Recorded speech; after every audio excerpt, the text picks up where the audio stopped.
Break के बाद एक बार फिर से आपका स्वागत करते हैं। शिमला से इस वक्त की बड़ी खबर आ रही है जिसका रुख कर लेते हैं। प्रियंका गांधी शिमला पहुंची। दोपहर बाद प्रियंका गांधी वाड्रा शिमला पहुंची हैं। आपको बता दें कि कुछ दिन शिमला में अपने निजी आवास में प्रियंका गांधी गुजारेंगी।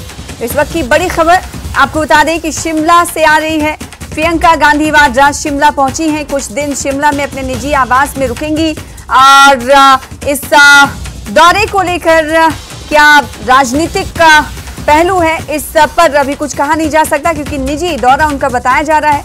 दोपहर बाद शिमला आज पहुंची हैं प्रियंका गांधी। उधर दूसरी तरफ हम ये जानते हैं कि सुखविंदर सिंह सुक्खू जो कि कई दिनों के बाद दिल्ली से शिमला वापस पहुंचे, उन्होंने कई मुद्दे पर बयान दिया, साथ ही साथ सीपीएस के हवाले से उन्होंने बात कही। और इसके अलावा सुखविंदर सिंह सुक्खू सीएम की तरफ से कहा गया कि मंत्रिमंडल का विस्तार जल्द होगा, जिसकी चहमगोइयां इस वक्त चल रही हैं। और दूसरी बड़ी खबर यह है कि प्रियंका गांधी भी शिमला पहुंची हैं।